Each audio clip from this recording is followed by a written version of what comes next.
그런 느낌하고는 완전히 다를 거라는 다르겠죠. 그 당사자 간의 그런 그 긴밀한 소통과 호흡 이거는 지금 맞추기 어려울 텐데 변호인단을 통해서 내지는 여전히 박근혜 최순실 게이트를 비호하거나 은폐하려는 그 세력들에 의해서 당연히 조율이 이루어지고 있는 거고, 그 조율로부터 지금 이제 좀 상대적으로 이렇게 좀 느슨해져 있는 사람들, 뭐 안종범 이런 사람들. 정호성 이런 사람들. 거기서 이제 이런저런 얘기들이 막 나오고 있는 거죠. 그리고요, 그러니까, 네. 최순실의 얘기는 가만히 들어보면 법적으로 문제되거나 이런 건 하나도 없어요. 전부 부인했어요. 그게 아주 기획된 그러니까 네. 전략이에요. 우리는 그냥 흘려 지나갔지만 박 대통령 얘기하고 싶지 않다 부분은 뭐냐면은 변호사들이 관련해갖고 물으면 나는 모른다, 아니다, 안 했다, 그리고 이런 부분들은 다 모른다고 해라라는 연장선에 있는 것 같아요. 그렇죠. 거기에 감정을 섞은 거예요. 이 질문이 아마 이랬을 거예요. 박근혜 대통령에 대해서 어떻게 생각하냐. 그렇죠. 얘기하고 싶지 않다. 이랬을 겁니다, 아마. 일단 사람은 다 말이 나와서 길어지면 뭔가 꼬투리를 잡히게 돼 있거든요. 이 지점에서. 그래서 저희가 예전에 그 학생운동하고 이럴 때도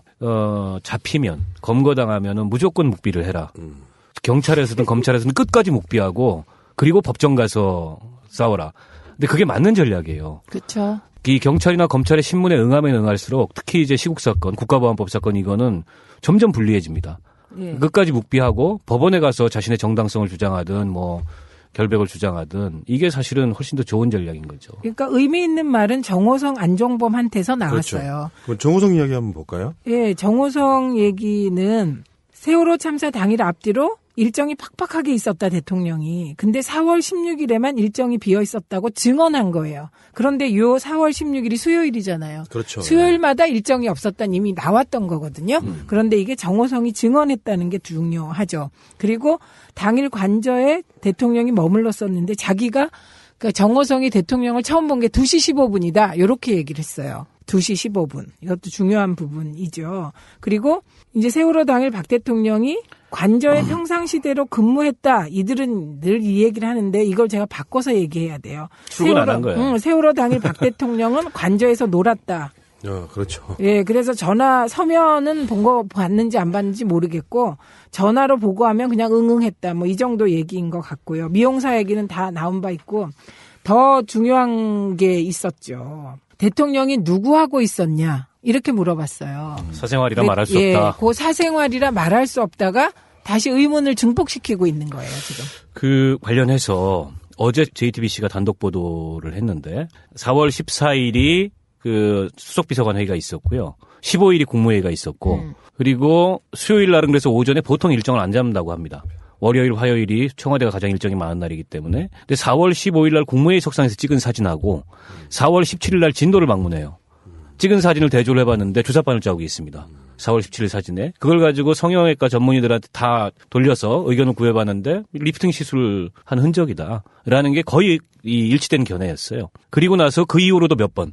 똑같은 식의 그런 뭐 멍든 자국, 그 다음에 이 리프팅의 부작용으로 이게 뭐 실 튀어나온 자국, 이런 것들이 군데군데서 발견돼요. 그러면 4월 15일 날 국무회의 이후부터 길게 잡아도 4월 17일 날 진도 방문 이전까지 모종의 이 피부 관련된 미용 관련된 시술이 이루어졌다는 거고 4월 16일 날 정호성의 말을 여기다 대입시켜 보면 사생활이라서 말할 수 없다. 이걸 대입시켜 보면은 4월 16일 날 그때 그 시간에 실제 미용 시술이 이루어졌을 가능성이 굉장히 높고 아마도 뭐 김영재겠죠. 그리고 했다면. 이미 유영아 변호사 요새 왜 그분은 그렇게 가만히 있죠?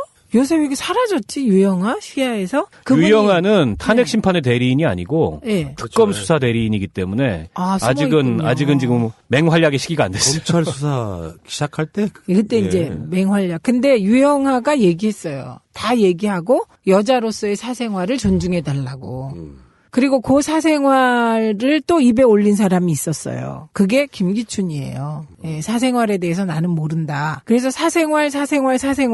예, 이게 연결되고 있는 거고요. 이와 관련해서는 이미 제보들이 막 들어와 있죠. 그런데 특검이 이제 어제 그 보도가 났잖아요. 사람들이 가려운 것을 긁어주는 것처럼 김영재 병원, 서울대 병원, 소위 의료 관련된 압색 들어갔어요. 그러니까 이번 특검은 정말 그동안의 검찰하고 달라요. 가려운 것을 팍팍 긁으면서 수사를 해요. 압색도 하고. 다 모니터링하는 느낌. 네. 다 아는 느낌? 저기에도 혹시 있을까요? X가? 아니 이제 기존의 검찰은 기득권자들의 입장에 서서 일종의 정치를 했다면 지금 특검은 국민의 입장에 서서 예. 정치를 하는 거죠. 그리고요, 그, 예. 노승일과 관련하여 저는 이건 정말 여러 번 짚어야 돼요.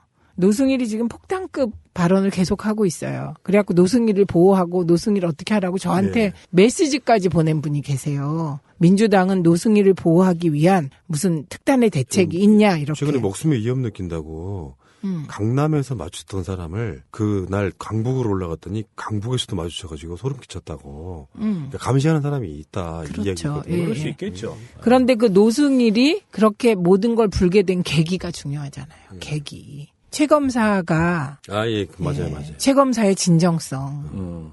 예, 그래서 최 검사 힘내라. 우린 이렇게 또 해야 돼요. 직을 걸어라. 아니구나, 이건. 그건 아니죠.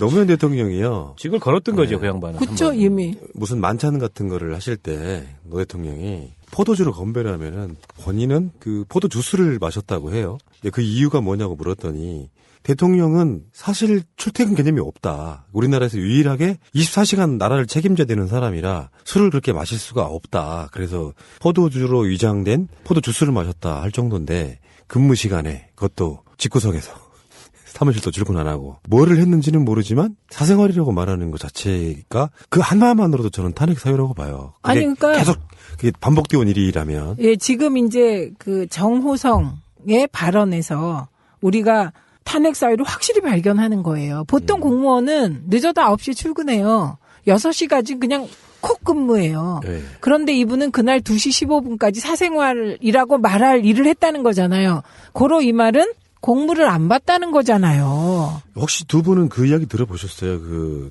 미주 동포들이 만드는 썬데이 저널이라는 봤죠. 매체가 있는데 네, 알아요. 그걸 분명한 어떻게 매체. 안 봐요? 롯데호텔 건. 예. 근데 그게 그 기사도 봤어요. 나름 개연성이 있다고 저는 느꼈던 게요. 저는 세월호 사건을 지금까지 아마 우리나라 모든 매체 통틀어서 가장 많이 다뤘을 거예요. 네. 그중에 음모론도 많이 있지만 근데 가장 초창기 때 나왔던 얘기가 롯데호텔 이야기였어요. 그 당시에 사람들이 이제 정윤회를 떠올리고 뭔가 불륜을 떠올렸었지만 어쨌건 롯데호텔에서 발견됐다라고 하는 거는 그냥 있는 소스는 아니었을 것이다라고 봤고 이게 어떤 결혼용이냐 아니냐에 대한 고민도 되게 많이 했었는데 다시 그분들이 발굴한 그 기사를 보니까 청와대가 아니라 롯데호텔 그 스위트룸 거기에서 있었을 가능성은 없는 거예요. 그러니까 요 얘기를 네. 들었죠. 썬데이 저널뿐만 아니라 보건 쪽 종사자들한테서 또 이 얘기가 나왔어요. 근데 둘 차이가 뭐였냐면 H호텔이었어요. 보건 쪽에서 나온 건.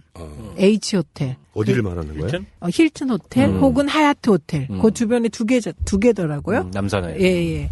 그런데 힐튼 호텔인가에는 비밀 통로가 있어서 완전 그 외부에 전혀 노출되지 않는 길이 있다는 거예요.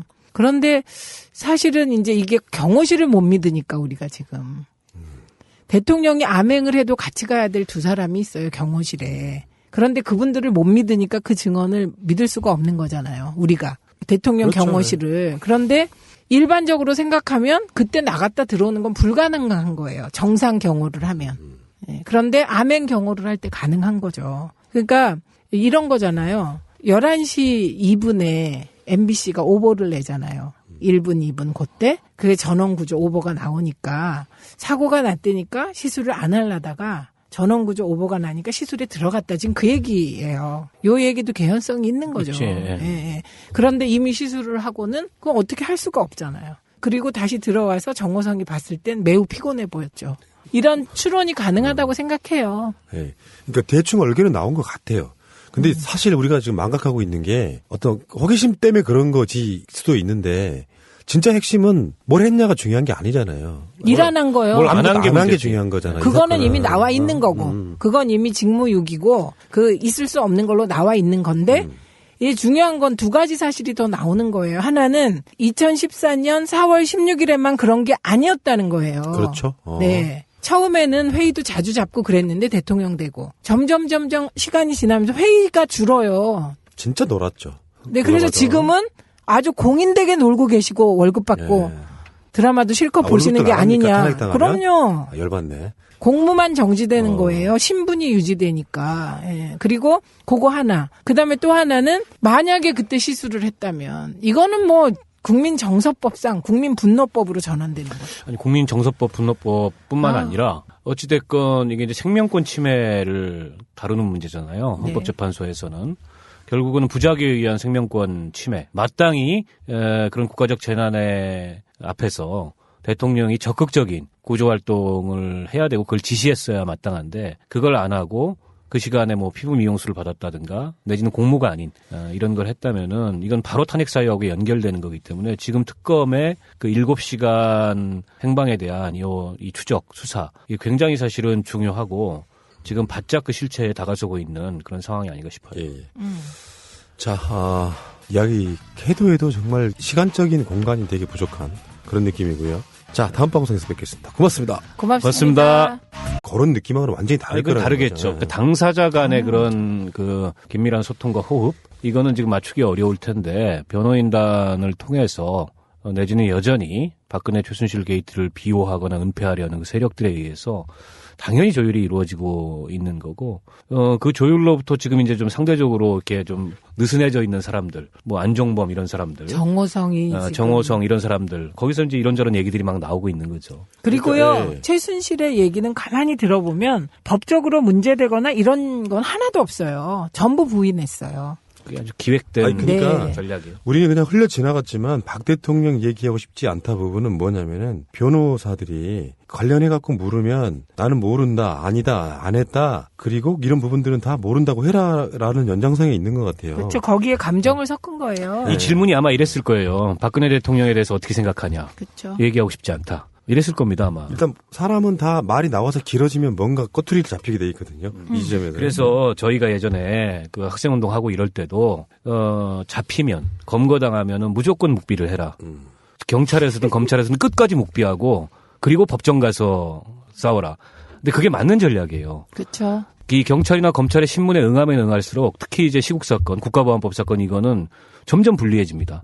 예. 끝까지 묵비하고 법원에 가서 자신의 정당성을 주장하든 뭐 결백을 주장하든 이게 훨씬 더 좋은 전략인 거죠. 그러니까 의미 있는 말은 정호성, 안종범한테서 나왔어요. 그렇죠. 그럼 정호성 이야기 한번 볼까요? 예, 정호성 얘기는 세월호 참사 당일 앞뒤로 일정이 팍팍하게 있었다, 대통령이. 근데 4월 16일에만 일정이 비어 있었다고 증언한 거예요. 그런데 요 4월 16일. 네.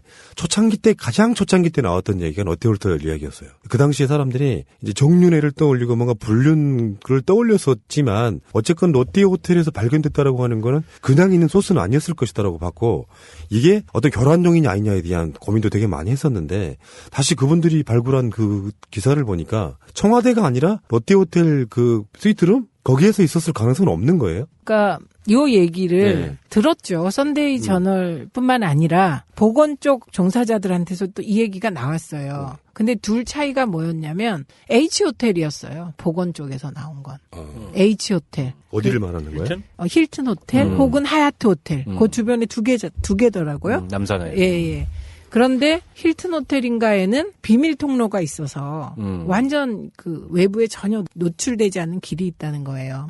그런데 사실은 이제 이게 경호실을 못 믿으니까 우리가 지금 대통령이 암행을 해도 같이 가야 될 두 사람이 있어요, 경호실에. 그런데 그분들을 못 믿으니까 그 증언을 믿을 수가 없는 거잖아요, 우리가. 대통령 그렇죠. 경호실을. 그런데 일반적으로 생각하면 그때 나갔다 들어오는 건 불가능한 거예요, 정상 경호를 하면. 예, 그런데 암행 경호를 할 때 가능한 거죠. 그러니까 이런 거잖아요. 11시 2분에 MBC가 오보를 내잖아요. 1분, 2분 그때 그게 전원구조 오보가 나오니까 사고가 났다니까 시술을 안 하려다가 전원구조 오보가 나니까 시술에 들어갔다. 지금 그 얘기예요. 요 얘기도 개연성이 있는 거죠. 그치. 예. 그런데 이미 시술을 하고는 그건 어떻게 할 수가 없잖아요. 그리고 다시 들어와서 정호성이 봤을 땐 매우 피곤해 보였죠. 이런 추론이 가능하다고 생각해요. 네. 그러니까 일이 수요일이잖아요. 그렇죠. 수요일마다 일정이 없었다는 이미 나왔던 거거든요. 그런데 이게 정호성이 증언했다는 게 중요하죠. 그리고 당일 관저에 대통령이 머물렀었는데 자기가 그러니까 정호성이 대통령을 처음 본 게 2시 15분이다. 이렇게 얘기를 했어요. 2시 15분. 이것도 중요한 부분이죠. 그리고 이제 세월호 당일 박 대통령이 관저에 평상시대로 근무했다. 이들은 늘 이 얘기를 하는데 이걸 제가 바꿔서 얘기해야 돼요. 출근 안 한 거예요. 세월호 당일 박 대통령은 관저에서 놀았다. 그렇죠. 예, 그래서 전화 서면은 본 거 봤는지 안 봤는지 모르겠고 전화로 보고하면 그냥 응응했다. 뭐 이 정도 얘기인 것 같고요. 미용사 얘기는 다 나온 바 있고 더 중요한 게 있었죠. 대통령이 누구하고 있었냐 이렇게 물어봤어요. 사생활이라 말할 수 없다. 그 사생활이라 말할 수 없다가 다시 의문을 증폭시키고 있는 거예요, 지금. 그 관련해서 어제 JTBC가 단독 보도를 했는데 4월 14일이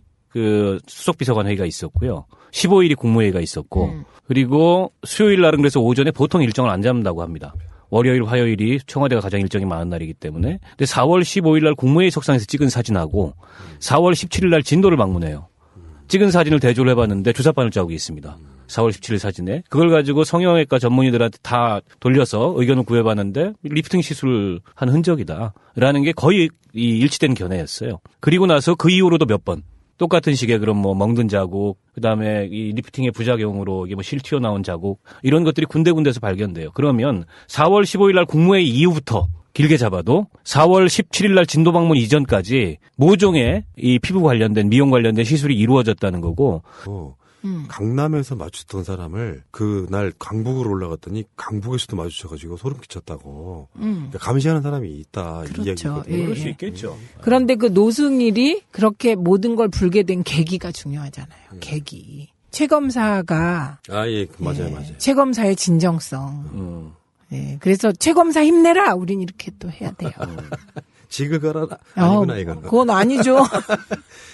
노무현 대통령이요. 직을 걸었던 거죠, 그 양반은. 그쵸, 이미. 무슨 만찬 같은 거를 하실 때 노 대통령이 포도주로 건배를 하면은 본인은 그 포도 주스를 마셨다고 해요. 근데 그 이유가 뭐냐고 물었더니 대통령은 사실 출퇴근 개념이 없다. 우리나라에서 유일하게 24시간 나라를 책임져야 되는 사람이라 술을 그렇게 마실 수가 없다. 그래서 포도주로 위장된 포도 주스를 마셨다 할 정도인데 근무 시간에 그것도 집구석에서 사무실도 출근 안 하고 뭐를 했는지는 모르지만 사생활이라고 말하는 것 자체가 그 하나만으로도 저는 탄핵 사유라고 봐요. 아니, 그러니까 계속 그게 반복되어 온 일이라면. 예, 지금 이제 그 정호성의 발언에서 우리가 탄핵 사유를 확실히 발견하는 거예요. 보통 공무원은 늦어도 9시에 출근해요. 6시까지 그냥 콕 근무해요. 네. 그런데 이분은 그날 2시 15분까지 사생활이라고 말할 일을 했다는 거잖아요. 고로 이 말은 공무를 안 받다는 거잖아요. 혹시 두 분은 그 이야기 들어보셨어요? 그 미주 동포들이 만드는 썬데이 저널이라는 봤죠. 매체가 있는데 네, 알아요. 그걸 어떻게 안 봐요? 롯데호텔 건. 예. 근데 그게 그 기사도 봤어요. 나름 개연성이 있다고 저는 느꼈던 게요. 저는 세월호 사건을 지금까지 아마 우리나라 모든 매체 통틀어서 가장 많이 다뤘을 거예요. 네. 그중에 음모론도 많이 있지만 4월 16일 날 정호성의 말을 여기다 대입시켜보면 사생활이라서 말할 수 없다. 이걸 대입시켜보면은 4월 16일 날 그때 그 시간에 실제 미용 시술이 이루어졌을 가능성이 굉장히 높고 아마도 뭐 김영재겠죠. 그리고 했다면. 이미 유영아 변호사. 요새 왜 그분은 그렇게 가만히 있죠? 요새 왜 이렇게 사라졌지? 유영아 시야에서? 그분이 유영아는 탄핵 심판의 대리인이 아니고 네. 특검 그렇죠. 수사 대리인이기 때문에 숨어 아직은 있군요. 지금 맹활약의 시기가 안 됐어요. 검찰 수사 시작할 때 그때 이제 맹활약. 근데 유영아가 얘기했어요. 다 얘기하고 여자로서의 사생활을 존중해 달라고. 그리고 그 사생활을 또 입에 올린 사람이 있었어요. 그게 김기춘이에요. 예, 사생활에 대해서 나는 모른다. 그래서 사생활. 예, 이게 연결되고 있는 거고요. 이와 관련해서는 이미 제보들이 막 들어와 있죠. 그런데 특검이 이제 어제 그 보도가 났잖아요. 사람들이 가려운 것을 긁어주는 것처럼 김영재 병원, 서울대 병원, 소위 의료 압수색 관련된 들어갔죠. 압색 들어갔어요. 그러니까 이번 특검은 정말 그동안의 검찰하고 달라요. 가려운 것을 팍팍 긁으면서 수사를 해요. 압색도 하고. 다 모니터링 하는 느낌. 네, 다 아는 느낌? 저기에도 혹시 있을까요? X가? 아니 이제 기존의 검찰은 기득권자들의 입장에 서서 일종의 정치를 했다면 지금 특검은 국민의 입장에 서서 정치를 하는 거죠. 그리고요, 노승일과 관련하여 저는 이건 정말 여러 번 짚어야 돼요. 노승일이 지금 폭탄급 발언을 계속하고 있어요. 그래갖고 노승일을 보호하고 노승일 어떻게 하라고 저한테 메시지까지 보낸 분이 계세요. 민주당은 노승일을 보호하기 위한 무슨 특단의 대책이 있냐 이렇게. 최근에 목숨에 위험 느낀다고.